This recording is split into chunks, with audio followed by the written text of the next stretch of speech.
یہ آپ کو لگتا نہیں کہ مشرف کے دور سے پہلے اگر دیکھیں تو وہ پالیسی اور تھی، وہ مشرف کے آنے کے بعد سے کافی حد تک یہ پالیسی جو ہے شفٹ بھی ہوئی، تو آپ کو لگتا ہے کہ جن طاقتوں کی طرف آپ نے اشارہ کیا کیا وہ طاقتیں مشرف صاحب کے پیچھے بھی تھی؟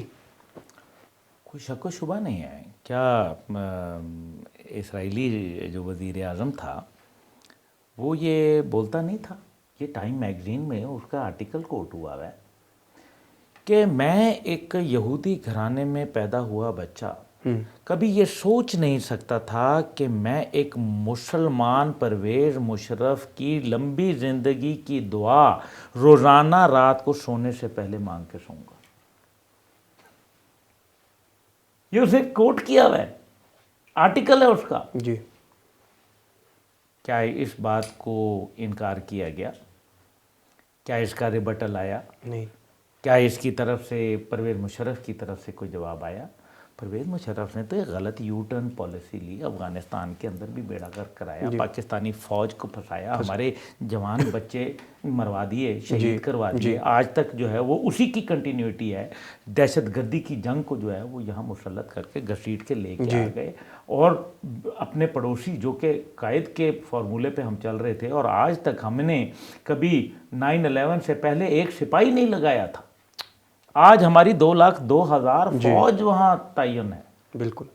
اور اس سے کیا ہوا کہ ہمارا مشرقی جو بارڈر تھا وہ کمزور ہو گیا، اور مغربی بارڈر جو ہے اس کے اوپر ہماری توجہ ہو گئی، اور ہم آج وہاں مشکلات فیس کر رہے ہیں.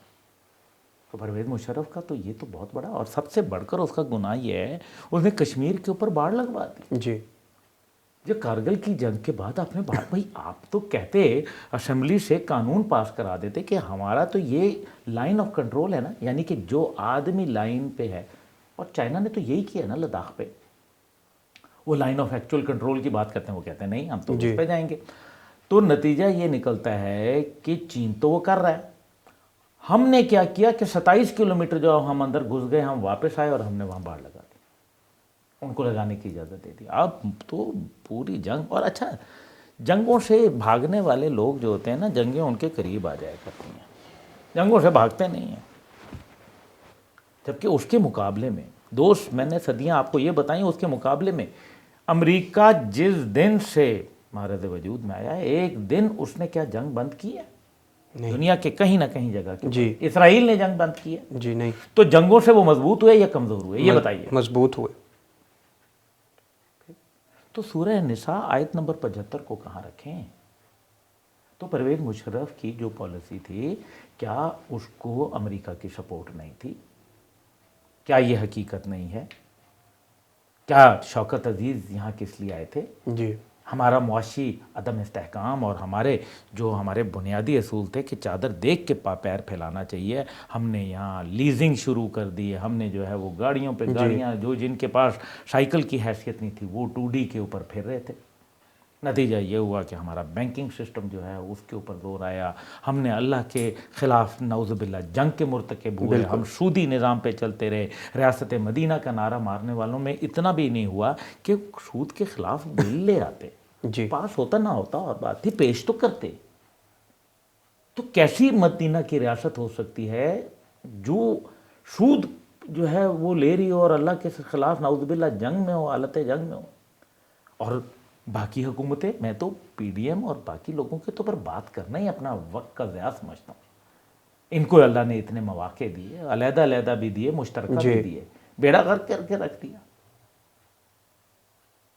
تو جھکا جو غیر کے آگے تن تیرا نہ من. آپ نے آقا جو ہے، جو اللہ کو آپ نے خدا ماننے کے بجائے نعوذ باللہ آپ نے دنیاوی آقاؤں کے سامنے جو ہے وہ گردنیں جھکا دیں. پاکستان کا سودا کر ڈالا کہ قومیں فروختند چے ارزاں فروختند. بیچا بھی قوم کو تو کتنا سستا بیچ دیا. کوئی قیمت تو لگوا لیتے. کسی نے گھڑی پہ بیچا، کسی نے محل پہ بیچا، کسی نے جو ہے وہ ڈالروں پہ بیچا، کسی نے جو ہے پیلسوں پہ بیچا. کیا یہی ہے ہم لوگ؟ کیا ہمارے پاس کوئی ایسے لوگ موجود نہیں ہیں؟ قائد اعظم رحمۃ اللہ علیہ، وہ یہ ہمارے لیڈرشپ وہ تھی جس نے پاکستان کو دیا تھا. میں ابھی قائد کے مزار پہ گیا ہوا تھا کراچی. سلام کیا، سوچا کہ یار کون لوگ تھے یہ، تو پتہ یہ چلا کہ جو اپنی جائیداد تھی وہ سب پاکستان کو دے دی. خان لیاقت کے قبر پہ گیا، بیگم رانا کے وہاں گیا، بی بی اپنا جو ہماری قائد اعظم کی بہن محترمہ فاطمہ جناح ان کے قبر پہ گیا. انہوں نے دے دیا، جو کچھ تھا دے دیا. اور آج کی لیڈرشپ جو کچھ ہے لے لیا. بھئی یہ فرق ہے. تو اگر 24 کروڑ میں اور 1.25 ارب مسلمانوں میں ایک لیڈر نہیں ہے تو پھر میں تو یہ ماننے کے لیے تیار نہیں ہوں. لیڈر ہیں، ہمیں ان کا تعین کرنا پڑے گا. یہ موجودہ نظام سیاست اور پاکستان اکٹھا نہیں چلے گا. کر لے فوج کوشش کر کے دیکھ لے، یہ کسی کو بھی لے آئیں گے. اس طرز حکومت میں، اس نظام کے اندر یہ فلاں نہیں پائیں گے. ہم دن بدن ہم یہی دیکھیں کہ آج یہ عالم ہے کہ آپ نے ابھی پرویز مشرف کی ذکر کیا، تو پرویز مشرف کو لوگ کس نام سے پکارنے لگ گئے ایک وقت میں آ کے، میں بتانا نہیں چاہتا، آپ کو پتہ ہے. جی بالکل ایسا ہی. اور پھر جب زرداری کی حکومت آئی تو لوگوں نے کہا اس سے تو اچھا وہ تھا. پھر زرداری کی حکومت میں جو لوگوں نے زبان استعمال شروع کی بجلی کی لوڈ شیڈنگ کے حوالے سے، اور پھر جو ہے میاں صاحب کی حکومت آئی تو کہا کہ اس سے تو زرداری بہتر تھا. اور پھر جو ہے عمران کی حکومت آئی تو کہا کہ اس سے تو وہ اچھے تھے. اور اب جو ہے وہ پی ڈی ایم کی حکومت آ گئی تو لوگوں نے کہا عمران کی حکومت اچھی تھی. اور اب جو ہے وہ کہیں یہ نہ کہیں کہ جی اس سے تو پیچھے پی ڈی ایم کی حکومت تھی. مطلب خدا کا 57.4% پاکستانی روپے کو ڈی ویلیو کرتے. یعنی کہ جس کے پاس لاکھ روپیہ تھا اس کے پاس پیچھے ٹوٹل 43,000 رہ گئے. یہ 16 مہینے کی کارکردگی. کسی نے بولا ابھی وہ میاں صاحب آئے، میرا امید تھی کہ وہ کوئی کشمیر پہ فلسطین پہ جامع بات کریں گے. ان کو کس نے یہ مینڈیٹ دے دیا ہے کہ ہم پڑوسیوں سے اچھے تعلقات چاہتے ہیں؟ کون سے پڑوسیوں سے تعلقات؟ ہاں تعلقات تو انسان اچھا چاہتا ہے، لیکن کس پڑوسی سے؟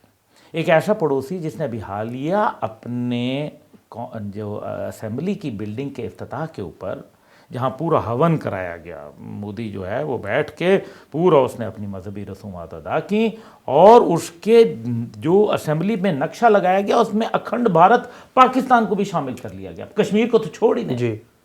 وہ تو اجیت دوول پہلے ہی کر چکا.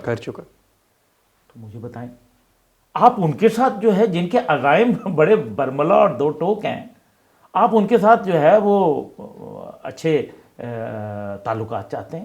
کیا وہ آپ سے چاہتے ہیں؟ ماننا میں تیرا مہمان.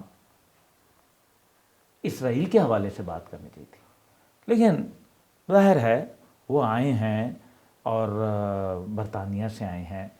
پاکستان، نیوکلیئر پاکستان کا سابق وزیر اعظم ہو، اہمیت تو رکھتا ہے. اور پھر جب وہ برطانیہ میں مقیم ہوں تو ظاہر ہے پھر مغربی قوتیں آپ کے ساتھ رابطے میں ہوتی ہیں، تعلقات ہوتے ہیں. بیٹے کی بہت بڑی جو ہے وہ 500 ملین پاؤنڈز کی کمپنی ہو، اور سننے میں یہ بھی آیا ہے کہ ابھی جو بادشاہ کا جب انتخاب ہوا اور ان کی تاج پوشی کے اوپر برطانیہ میں 3 ملین پاؤنڈ کا نذرانہ بھی پیش کیا گیا. تو اللہ رحم فرمائے. تو پھر ظاہر آ کے یہاں اسرائیل کو للکارنے والی بات تو نہیں ہو سکتی. ہاں دعا کی گئی، یہ بات ہے، قرارداد پیش کی گئی، لیکن کیا یہ لفظ بولے کہ ہم اس کی شدت سے مذمت کرتے ہیں اور ہم اس چیز کو جو ہے یہ ان کو دہشت گرد قرار دیتے ہیں؟ یہ بولنا چاہیے تھا. بالکل ہم امید کر رہے تھے ایک ایسے آدمی سے جس نے نیوکلیئر پاکستان کی جو ہے اس کے اندر بہت بڑا کردار ادا کیا، دھماکے کیے. ہم امید کرتے تھے. یہ جو فیئر جو کہتے ہیں نا کہ فیئر کی بنیاد کے اوپر، خوف کی بنیاد پہ پالیسی بنانا، پرویز مشرف نے سرنڈر اور اپیزمنٹ کی پالیسی بنائی. یعنی کہ آپ ایک طرف خوش کرتے رہے مغربی آقاؤں کو، اور ایک طرف آپ نے ہتھیار ڈال دیے، اپنے ہی لوگوں کے خلاف ہو گئے. نتیجہ یہ ہوا کہ لوگ، جو میں اب فیئر کر رہا ہوں، جو مجھے جو خوف محسوس ہوتا ہے کہ عرب دنیا نے اگر لوگوں کے جذبات کی صحیح طور پر ترجمانی نہ کی تو لوگ امریکہ یا دیگر جگہوں پہ تو شاید نہ پہنچ سکیں، اسرائیل نہ پہنچ سکیں، لیکن وہ یہ سمجھیں گے کہ ان کے جو نمائندہ ہیں وہ کہیں نہ کہیں مغرب کے تابع ہیں، اور وہ انہی کے خلاف جو ہے علم بغاوت بلند کر دیں گے۔ یہ خطرہ ہے، بہت خطرناک، اس سے بچنا چاہیے، کیونکہ پچھلی دفعہ تو ایک معاملہ اور تھا، جی وہ امریکہ کے اندر ہوا تھا، بہت سارے لوگ اس کو مختلف نگاہ سے دیکھتے تھے، لیکن 10 میں سے 2 آدمی یہ بھی کہتے تھے کہ نہیں بھائی ان کے ساتھ زیادتی ہوئی ہے، ان کے لوگ مر گئے ہیں، ٹوئن ٹاور گر گیا، فلانا ہو گیا، یعنی کہ ایک، اور پھر وہ امریکہ تھا۔ بھئی یہ تو قبلہ اول ہے، جی یہ کیسے، یہ وہی بات جو 5 اگست 2019 کے بعد ایک گردانی گئی بات، کہا گیا نہیں یہ کشمیریوں کی جنگ ہے۔ بابا بلوچستان میں آ جائیں تو پھر وہ بلوچیوں کی ہوگی، لاہور میں آ جائیں تو وہ کیا لاہوریوں کی ہوگی؟ کیسے؟ اور آج وہی بات یہ فلسطینیوں کی، بلکہ ابھی فلسطین بھی لفظ نہیں بولا جا رہا، یہ حماس کی ہے۔ اچھا ان کی ذاتی کوئی مخاصمت ہے، کس لیے، کس کے لیے لڑ رہے ہیں، کیا بات کر رہے ہیں آپ؟ یہ سب کی ہے کیا؟ پھر یہ بات غلط ہے نعوذ باللہ، جس میں کہا ہے مسلمان ایک جسم کی مانند ہے، اور اگر جسم کے ایک حصے میں تکلیف ہو تو پورے جسم میں درد محسوس ہونا چاہیے، یا تو بتائیں کہ یہ میں غلط کہہ رہا ہوں؟ کیا ہو گیا ہے؟ یہ وادی کے لوگ تمہیں پکاریں، عورتیں، بچے، بوڑھے، جوان، اور کہیں کہ اللہ تعالیٰ ایک اپنا مددگار، ایک اپنا دوست بھیج، اور ہمیں ظلم کی وادی سے نکال۔ اللہ کا دوست ہو، اللہ کا دوست کہا گیا، خدا کا دوست ہو اور اس کو شکست ہو جائے، یہ تو ممکن نہیں ہو سکتا۔ اور اس کی ملٹیپل مثالیں پوری دنیا میں، اٹھا ساکیہ پردہ اس راز سے کہ لڑا دے ممولے کو شہباز سے، ہمیشہ 313 کی فتح ہوتی ہے۔ اس یقین کے ساتھ وہ میدان میں اترتے ہیں کہ مجھے اللہ کی نصرت ہے، ورنہ 65 کی جنگ میں ہم نے کیسے فتح حاصل کی جی اگر اللہ کی نصرت نہیں تھی؟ جی روس کے ٹکڑے ٹکڑے کر دیے۔ میرے والد کو اللہ تعالیٰ نے یہ اعزاز بخشا صلاح الدین ایوبی کے بعد کہ دنیا کے نقشے کو تبدیل کیا، عالم اسلام کے نقشے کے اندر 6 نئی ریاستوں کا وجود ہوا۔ پاکستان کس نے کہہ دیا کمزور ہے؟ ہم بہتری کی طرف جا رہے ہیں۔ ہم دیکھ لیں، آپ یہ سٹیٹسٹکس نکال لیں، ادارہ شماریات پاکستان بڑا واضح کہتا ہے، میں گو کہ مارشل لاء کے حق میں نہیں ہوں، لیکن سب سے زیادہ ترقیاں مارشل لاء کے دور میں ہوئی۔ آج وہ لوگ جو ایک پیج پہ ہونے کے باوجود مافیاز کو کنٹرول نہیں کر سکتے تھے، آج کیسے مافیا کنٹرول ہو رہا ہے؟ 55 روپے آپ کا ڈالر نیچے آیا، اگر یہ کسی اور کی حکومت ہوتی تو پتہ نہیں آسمان سر پہ اٹھا لیتے، لیکن ابھی کچھ نہیں۔ سمگلنگ کے خلاف، نارکوٹکس کے خلاف، ڈالرز پکڑنے ڈالر مارکیٹ کے خلاف، مافیاز کے خلاف، گندم والوں کے خلاف، چاول والوں کے خلاف، پٹرول والوں کے خلاف، یہ ہو رہا ہے نا کام۔